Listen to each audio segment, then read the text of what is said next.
कृति कौन।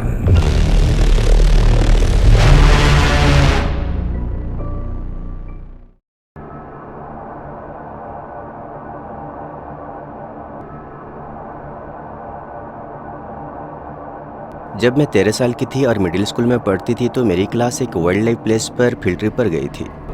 ये साल की पहली फील्ड ट्रिप थी। बाहर का मौसम भी बहुत सुहाना था। हम स्कूल से बस में बैठकर एक पार्क में गए जहाँ बहुत सारी ट्रेल्स थी। वहाँ तरह तरह के पेड़ पौधे और फूल भी थे जो हमारे जाने की एक वजह थी। वहाँ एक बिल्डिंग भी थी और कुछ टूर गाइड्स भी थे जिन्होंने हमें थोड़ी देर के लिए समझाया। मुझे ज़्यादा कुछ याद नहीं क्योंकि वो पुरानी बात है, लेकिन इतना याद है कि हम ट्रेल्स की तरफ जा रहे थे। टूर गाइड्स बोल रहा था, लेकिन एक जगह से दूसरी जगह जाने में बहुत समय लग रहा था। हमें अकेले घूमने की इजाज़त थी, लेकिन हमें उसी इलाके में रहना था। वहाँ बहुत सारे बच्चे थे। मुझे याद है कि मैं और मेरा दोस्त अस्टिन थोड़ा भटक गए थे। अस्टिन और मैं काफ़ी अच्छे दोस्त थे और हम क्लास में हमेशा बातें करते थे। मुझे याद है कि हम ट्रेल्स पर जा रहे थे और एक कोने से मुड़ गए। अस्टिन और मैं चलते चलते बातें कर रहे थे। इससे पहले कि हमें पता चलता हम बाकी क्लास से बहुत दूर आ गए थे और जंगल के काफ़ी अंदर आ चुके थे। हालांकि मैंने इस बात पर ज़्यादा ध्यान नहीं दिया और हम बस ट्रेल्स पर चलते रहे। आखिरकार ट्रेल्स धीरे धीरे नैरो होती गई और जंगल घना होता गया। जब हम उस हिस्से में पहुंचे तो जंगल के अंदर से हमें कुछ शोर और हलचल सुनाई दी। हमें ठीक से पता नहीं चल रहा था कि वो कहाँ से आ रहा था, लेकिन हम क्यूरियस बच्चे थे, इसलिए हमने करीब जाने का फैसला किया। मुझे लगता है कि हम दोनों सोच रहे थे कि शायद कोई जानवर होगा। जब हम ट्रेल से हटकर पेड़ों के बीच से गुजरे तो हम एक छोटी सी खुली जगह पर पहुंचे। उस खुली जगह में दो लोग पेड़ के पास खड़े होकर स्मोकिंग कर रहे थे। मुझे ठीक से नहीं पता कि वो क्या स्मोक कर रहे थे। वो टीनेजर तो नहीं लग रहे थे। अस्टिन और मैंने सोचा कि वे ड्रग्स लेने के लिए साथ जंगल में आए थे ताकि कोई उन्हें ना देख पाए। हम जल्दी से मुड़ गए। उन लोगों ने कुछ नहीं कहा। हम क्लास से और दूर रास्ते पर चलते रहे। हमें शायद तभी वापस चले जाना चाहिए था। मुझे सच में नहीं पता कि हमने ऐसा क्यों नहीं किया, लेकिन फिर भी हम थोड़ी देर तक रास्ते पर चलते रहे। हम बातें कर रहे थे और हम बस ऊब गए थे और इधर उधर भटक रहे थे। लगभग 10 मिनट के बाद हम ऐसी जगह पे पहुंचे जहां डेड एंड था। वो एक दलदल इलाका था। वहां कोई पुल या कुछ भी नहीं था। हम थोड़ी देर तक उसके किनारे किनारे चले। चलते चलते हमें रास्ते पर अपने पीछे कदमों की आहट सुनाई देने लगी। हालांकि वो एक कोने में थे जिस जगह से हम देख नहीं सकते। वो काफ़ी पीछे भी थे। फिर कदमों की आहट रुक गई। फिर कुछ ही देर बाद एक पत्थर कोने से हमारी तरफ आया। मैंने पहले नहीं देखा कि वो कहाँ से आया था, लेकिन कुछ ही देर बाद किसी को बाहर आकर पत्थर फेंकते हुए देखा। वो हमारी तरफ उड़ता हुआ आया और बस बाल बाल बच गए। ये वही लोग थे जो स्मोकिंग कर रहे थे और वो हम पर अभी पत्थर फेंक रहे थे। कुछ ही देर बाद दूसरा लड़का बाहर आया और पत्थर फेंका। ये थ्रो सटीक था और हमारा करीब आया। अस्टिन और मैं अब इंतजार करना नहीं चाहते थे। हम मुड़े और दलदली इलाके में साथ साथ भागने लगे। फिर हम मुड़े और घने जंगल के बीच में सीधे निकल गए। हम मेन इलाके में वापस जाने का रास्ता जानते थे, इसीलिए हम किसी भी तरह वहां पहुंचने की कोशिश करते रहे। थोड़ी देर बाद भागने के बाद हमें अपने पीछे कदमों की आहट सुनाई दी। मुझे लगा दोनों लड़के हमारा पीछा कर रहे हैं। वो काफ़ी पीछे थे, लेकिन हम और भी तेज भागे। हम तब तक भागते रहे जब तक हमें कदमों की आहट सुनाई देना बंद नहीं हो गई। आखिरकार हमें फिर से एक रास्ता मिल गया। फिर हम धीरे धीरे जॉगिंग करते रहे जब तक कि क्लास के पास नहीं पहुंच जाते। मुझे नहीं लगता कि किसी को पता भी चलता कि हमारे साथ क्या हुआ। मुझे नहीं पता कि वे कौन थे जिन्हें हमने देखा था, लेकिन उनके इरादे बुरे लग रहे थे। शायद वो इसलिए गुस्सा थे कि हमने उन्हें ड्रग्स लेते हुए देख लिया था, या शायद उन्होंने सिर्फ एक मजाक समझा। जो भी हो, मुझे खुशी हुई कि हम बच के निकल गए थे।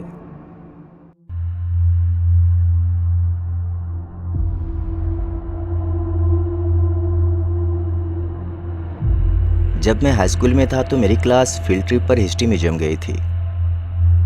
ये हिस्ट्री क्लास थी और इसमें लगभग 30 बच्चे थे। उन बच्चों में से एक लड़का था जिसे मैं बिल्कुल भी लाइक नहीं करता था और वो भी मुझे लाइक नहीं करता था। ये कहानी के लिए मैं उसे जॉन कहूँगा। तो जॉन हमेशा से थोड़ा बदतमीज था। वो एक बुली और परेशान करने वाला था। जब वो क्लास में होता तो हमेशा पीछे बैठता और पूरे घंटे सोता था, या अपनी शर्ट में सिर डालकर चोरी से वेब करता। 9th क्लास में मुझे एक प्रोजेक्ट में उसका पार्टनर बनना पड़ा। वो पूरे समय मेरे साथ बदतमीजी कर रहा था। यही वजह थी कि एक तरह से हम दुश्मन बन गए थे, और पता नहीं क्यों हम हमेशा एक ही क्लास में ही साथ होते थे। हिस्ट्री क्लास में मैं बस उससे बचने की कोशिश करता था। वो एक बार किसी दूसरे बच्चे को मुक्का मारने के लिए सस्पेंड भी हो चुका था। हालांकि मुझे लगा कि उसे लड़ने में टाइम वेस्ट नहीं करना चाहिए। मैं बेसबॉल टीम का मेंबर था और मैं मुसीबत में नहीं पड़ना चाहता था। जॉन किसी भी एक्टिविटी में शामिल नहीं था तो उसके पास खोने के लिए कुछ भी नहीं था। खैर, हम फील्ड ट्रिप पर हिस्ट्री म्यूजियम गए थे। वहाँ बहुत सारी एग्जीबिशन और देखने लायक चीज़ें थी। ये बिल्कुल वैसा ही था जैसे आप एक हिस्ट्री म्यूजियम से उम्मीद करते हैं। हमें म्यूजियम में अपनी मर्जी से घूमने की आज़ादी दी गई थी। मुझे याद है वहाँ एक पुरानी बस्ती की खास एग्जीबिशन थी। वहाँ एक कांच की दीवार थी जिसमें कमर से थोड़ी ऊपर रेलिंग लगी हुई थी। मैं शहर को बड़े ध्यान से करीब से देख रहा था क्योंकि ये बहुत ही शानदार एग्जीबिशन थी। ये उन ट्रेन वाले शहरों जैसा था जो लोग बनाते हैं, लेकिन ये एक पुरानी शैली की बस्ती थी, इसलिए देखने के लिए बहुत सारी चीज़ें थी। सडन मुझे लगा कि किसी ने मुझे पकड़कर पीछे से धक्का दे दिया। जब मैं गिर रहा था तो मैंने देखा कि जॉन ने मुझे धक्का दिया है। मैं रेलिंग के ऊपर से और शहर के करीब से गिरा। किस्मत की बात है कि कुछ भी नहीं टूटा। मैं शहर के बगल में गिरा था। हालांकि मैंने उसके किनारे से कुछ बिल्डिंग्स और सामान गिरा दिए थे, लेकिन मोस्टली चीज़ें ठीक थी। जब मैं ऊपर देखा तो जॉन मुझे देखकर दूर खड़ा हंस रहा था। मैंने देखा कि कमरे में हर कोई मेरी तरफ देख रहा था। यह बहुत शर्मनाक था। म्यूजियम में काम करने वाली महिला गुस्सा हो गई और मुझे डांटने लगी। मैंने गिरी हुई चीज़ें उठाना शुरू कर दी। मुझे किसी भी चीज़ को टच करने के लिए मना किया गया। उसने मुझे गेट आउट कहा तो मैं चला गया। महिला को शायद यही नहीं दिखा कि मुझे धक्का दिया गया था। उसे लगा कि बस मैं मजाक में ही कूद गया था। उसने मुझे खूब डांटा और मैंने कहा कि मुझे धक्का दिया गया था, बट वो बिलीव नहीं की। मैंने जॉन की तरफ देख के कहा कि इसने मुझे धक्का दिया था। तब तक जॉन कमरे के दूसरी तरफ चला गया था और वो दूर जा चुका था। मैं बहुत गुस्सा था। मैं जॉन को खोजने गया, लेकिन तब तक वो कमरे से जा चुका था। मुझे एक और बच्चा मिला जिसे मैं जानता था और मैंने उसे बताया कि जॉन ने मुझे धक्का दिया था। उस बच्चे ने कहा कि वो देखा नहीं था, बट वो बिलीव करता है। कमरे में किसी और ने जॉन को धक्का देते हुए नहीं देखा था।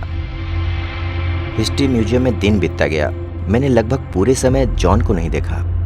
मुझे खुशी थी मैं जॉन को नहीं देखा, बट मैं उसे सबक सिखाना चाहता था। फाइनली जब फील्ड ट्रिप खत्म हो गई और हम जाने वाले थे तो मैंने जॉन को फिर से देखा। तब तक मैं शांत हो चुका था और मैंने फैसला किया कि उसे इग्नोर करूंगा और उससे सामना नहीं करूंगा। हम सब बस में वापस बैठ गए और स्कूल लौट आए। जब हम वापस आए तो ये दिन की आखिरी क्लास थी। मुझे याद है कि अपनी क्लास में पहुंचा जो शायद साइंस क्लास थी। मैं एक अच्छे दोस्त के बगल में बैठा था। उसने मुझे फील्ड ट्रिप के बारे में पूछा। फिर उसने एक स्नैपचैट स्टोरी दिखाई जो उसने देखी थी। ये एक स्टोरी थी जिसे जॉन ने अपने स्नैपचैट पर पोस्ट किया था। मैंने इसे नहीं देखा था क्योंकि मैं स्नैपचैट पर जॉन का फ्रेंड नहीं था। पोस्ट में वो बस पीछे बैठकर सेल्फी ले रहा था जिसमें उसने म्यूजियम से चुराई गई पुरानी टोपी पकड़ रखी थी। वो टोपी एग्जीबिशन में थी। मुझे याद है क्योंकि एक टूर गाइड ने एक कहानी सुनाई थी कि ये कितनी एंटीक है। मुझे बिलीव नहीं हुआ कि जॉन ने इसे चुराया था, लेकिन उसे जानने के बाद मुझे आश्चर्य भी नहीं हुआ। मैंने एक दोस्त को बताया कि जॉन ने कैसे मुझे फील्ड ट्रिप पे धक्का दिया था। हमारे टीचर को पता चल गया था कि किसी ने टोपी चुरा ली है, बट किसने चुराई नहीं पता। मेरे अलावा किसी को नहीं पता कि ये किसने किया है। जब क्लास शुरू हुई तो हमारे टीचर ने हमें बताया कि म्यूजियम ने उन्हें बताया कि किसी ने टोपी चुरा ली है। टीचर ने कहा कि जो चुराया है वो सामने आ जाए, लेकिन सब चुप थे। बेशक मैं सबके सामने जॉन की पोल नहीं खोलना चाहता था, जबकि क्लास के बाद मैं बताने के लिए सोच रहा था। टीचर स्पीच के बाद क्लास लंबी चली और मैं बताना भूल गया कि जॉन ने टोपी चुराया है, और फिर मैं नेक्स्ट क्लास में चला गया। मुझे पता नहीं कि कितने लोगों ने जॉन को स्नैपचैट पर जोड़ा हुआ था। बाद में स्कूल में मैं अपने लॉकर पर था, अपनी किताबें रख रहा था। एक बच्चा मेरे नाम लेके पुकारने लगा, जिसे मैं जानता था लेकिन हम दोस्त नहीं थे। वो हॉल के बीच में था। मुझे नहीं पता था कि वो मुझे क्यों बुला रहा था। मैं उसके पास गया। जब मैं वहाँ पहुँचा तो उसने म्यूजियम में मेरे गिरने की बात की और वो इस पर हंसने लगा। मैंने उसे बताया कि जॉन ने मुझे धक्का दिया था। सुन के वो मज़े ले रहा था। उस समय मैं बस वापस अपने लॉकर के पास चला गया। अगली क्लास के बाद मैं फिर से अपनी लॉकर पर गया, लेकिन जब मैंने अपनी दूसरी किताब निकाली तो मुझे टोपी दिखी। वही चुराई हुई टोपी मेरे बड़े साइंस की किताब के पीछे मेरे लॉकर में छुपाई गई थी। मैं समझ गया कि ये जॉन का काम है। ये तब हुआ होगा जब बच्चे ने मुझे बुलाया था। शायद वो दोनों मिले हुए थे। जॉन मुझे चोरी के इल्जाम में फंसाना चाहता था। मैं मुसीबत में नहीं पड़ना चाहता था और मैं बहुत गुस्सा था। मैंने टोपी ली और सीधे हिस्ट्री टीचर की क्लास में गया। मैं पहुंचा और उन्हें पूरी कहानी बताई। मुझे डर था वो बिलीव करेंगे या नहीं। थैंक गॉड उन्होंने किया। वो जानते थे कि मैं एक अच्छा स्टूडेंट था। उन्होंने बताया कि एक स्टूडेंट से पता चला है जॉन के स्नैपचैट स्टोरी के बारे में। मैंने उन्हें टोपी दी और उन्होंने इसे म्यूजियम को वापस कर दिया। जॉन को उस बात के लिए 1 हफ्ते के लिए सस्पेंड कर दिया गया था। स्कूल के बाद जॉन ने हमारे स्कूल से नाम ही कटवा लिया। मुझे खुशी हुई कि मुझे उससे और निपटना नहीं पड़ा।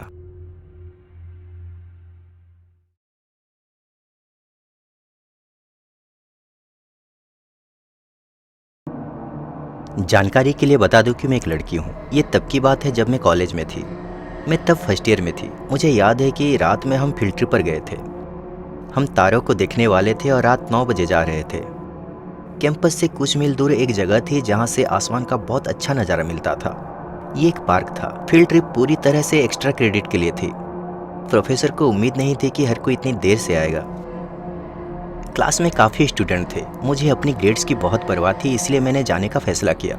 हम रात 8:45 के आसपास कैंपस में एक पार्किंग लॉट में मिले। आने वाले स्टूडेंट्स मेरी उम्मीद से कहीं ज़्यादा थे। हमारे साथ लगभग 25 स्टूडेंट और प्रोफेसर थे। हम बस में बैठे और पार्क तक गए, जो शायद 10 मिनट दूर था। वहाँ एक पार्क था जिसके चारों तरफ कई जंगली इलाके थे। बीच में एक बड़ा खुला मैदान था और वहीं पर प्रोफेसर ने हमें मिलने के लिए कहा। कुछ मिनट तक बात करने के बाद हम तारों को देखने लगे। हमें थोड़ा घूमने की आज़ादी थी, लेकिन हमें भरने के लिए वर्कशीट भी मिली थी। मैं 10 मिनट बाद घूमने लगी और असाइनमेंट करने लगी। मैं पेड़ों के पास खड़ी थी, तभी जंगल से शोर सुनाई दिया। मैंने देखा कि एक आदमी जंगल के किनारे चल रहा है। वो आदमी हमारे क्लास में नहीं था। वो बस जंगल के अंदर से चल रहा था और हमें देख रहा था। मैं वहाँ से चली गई। मुझे ये थोड़ा अजीब लगा, लेकिन मुझे समझ नहीं आया कि मैं क्या करूं। हालांकि थोड़ी देर बाद मैंने फिर से जंगल की तरफ देखा। वो आदमी बस वहीं खड़ा था, जंगल के अंदर, मेरी तरफ मुंह करके खड़ा था। वो सीधे मेरी तरफ देख रहा था। मैं कुछ और लोगों के पास गई और असाइनमेंट करने लगी। चीज़ें चलती रही। शायद उसके 15 मिनट बाद मैंने उस आदमी को फिर से देखा। वो घास के अंदर खड़ा था, अब जंगल में नहीं था। फिर से वो मेरी तरफ ही देख रहा था, जिससे मैं थोड़ा डर गई। हालांकि मैं सच में इतना भी नहीं डरी थी, क्योंकि मैं अपने क्लास में इन सभी लोगों के साथ थी। हम फील्ड ट्रिप के लिए अपना काम खत्म कर चुके थे। प्रोफेसर ने सबको बुलाया और वापस चलने के लिए कहा। हम सब पार्क के सामने और पार्किंग लॉट में वापस चले गए। फिर मैं बस में चढ़ गई। जब मैं बस में चढ़ने के लिए लाइन में लगी तो मैंने उस आदमी को देखा जो जंगल में था। वो बस में दूसरे या तीसरे नंबर पर था और मैं सोच रही थी कि वो क्यों चढ़ रहा है।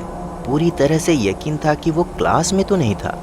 मैं खुद पर शक करने लगी, ये सोचकर कि शायद वो आदमी हमारी क्लास में था, या शायद वो वहाँ का ही था। शायद वो प्रोफेसर के साथ किसी और क्लास में था।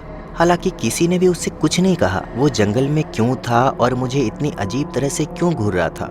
मैं सामने के पास वाली सीट पर बैठ गई। मैंने पीछे मुड़कर देखा तो वो आदमी मेरे पीछे ही बैठा था।